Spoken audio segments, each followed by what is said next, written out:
Successful people, meaning those that move from what they want to having it, right?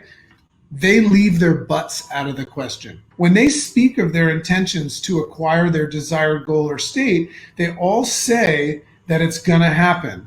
But then there's those, and these are the people that don't end up having the have, then there's those that say it's going to happen, but ...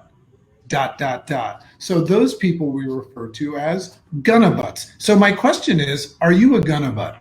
Right? Hashtag gunnabutt. If anybody takes a screenshot of this video or the Clubhouse or whatever, even if you're watching it, and you go to my Instagram at Rise Up with Dragon, post a picture, hashtag it, tag me on it, hashtag it gunnabuts, and I'll share it to my story. Meaning, are you that version of yourself at this time, right? So you don't have to label yourself and identify yourself as a gunnabutt, but are you that person, that version of yourself at this time that wants and will do the work, but can't unless or because, right? Unless means if this was the situation, then I would, right? That's a but. And then the other one is, I can't, I'm gonna, but, and then we'll justify it. Those are drama triangle things. We'll justify it by saying because. Isn't that interesting when we say that we want something and then we justify why we're not going to have it right now, right? So that person that says, if this, then that, I would, but I can't, those people, right? That version of you that says you're gonna but. That's what a gunnabutt is. So followed by a justification of how your current circumstances are not allowing you to follow your dreams. Isn't that funny?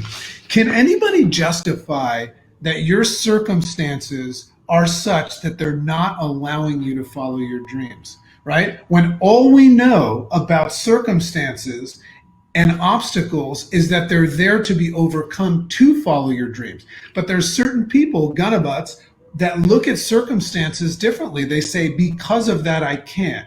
I'm gonna if this clears up, right? So do you find yourself repeating these words? Now's not a good time, right? Now, I've done that most of my life, right? That's why I'm not recording this from a G6 right now, right? I've done that most of my life. Now's not a good time. Now's not a good time to go after your dreams when they are offered to you on a silver plate. Isn't that interesting how people offer you your dreams, everything, physical, all the healthier, happier, wealthier. They offer it to you on a silver plate, and they're there to say, here's how to do it. I've seen it happen. I've done it. Thousands of others have done it, and you can do. And then we say, listen, now's not a good time. I appreciate it, but now's not a good time. And we justify our position for not moving forward. Those are gunnabuts, right? So what I always say to those people when they say now's not a good time is I'll pick up my phone, right? Which I can't because I have it logged into Clubhouse right now. But I'll say, excuse me, God, yes, I have Chicken here, and she says that now's not a good time to fulfill her dreams. My question to you is, how much time does she have left to do this? And tomorrow, does she have a new day tomorrow? And then God's answer is always, I'm not telling, it's a secret. So there's that mortality mentality. So what I'm hoping to unveil for you right there is, how silly is it to say something? And I know why we do it. It makes sense. It's because we wake up like I woke up today, and we don't go after life. We recoil from it, right? So that's an unflexible response system. That's why we do that stuff. But, we need to do something about that, don't we? So in further observation, I see two distinctions and symptoms of those that press through. So now let's look at those people that press through, and do the hard work and the heart work, right? And then they win the prize. They have the have, they get the get. One of those things that I observe of the successful people is they describe the prize with clear and amplified value.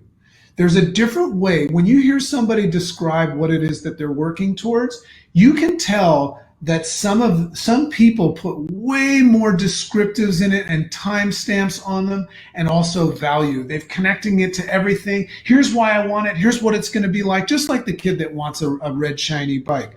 Meaning they have placed a much bigger value on the prize and how it will improve and impact their lives. So an example that I always like to give, which is a little bit of a creepy one, is the idea of looking at the goal of breathing if your head is pushed underwater. Think about if your goal today was that valuable, you wouldn't let your butt get in the way in that situation. So there's one thing that I see in successful people is they have a lot of value and a lot of descriptives on their goal. Same two people, same idea. One of them's just looking at their goal. And then two, this is a big one, and this is why children dream big and then they're taught later not to. But two, successful people, they don't know that they can't achieve something. They don't buy into this idea that was delivered outside in by their programmers, their mother, father, teacher, preacher. They don't buy into this idea that they can't do something. They don't care about statistics or what others say. They have decided to get there no matter what. So those are the two things that I observed. So humans, listen up. So just pay attention to this right now. Those gonna butt thoughts are totally normal, right? As a matter of fact, I would say that we always start with that. I began my day with some gonna butts, right?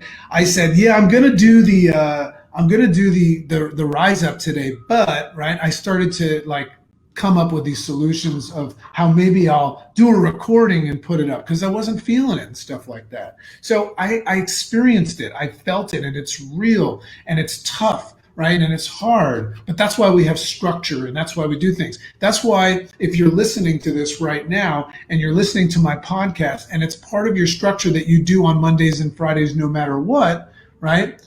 You're going to find your way to the other side of the pile of shit that's in front of you. Right?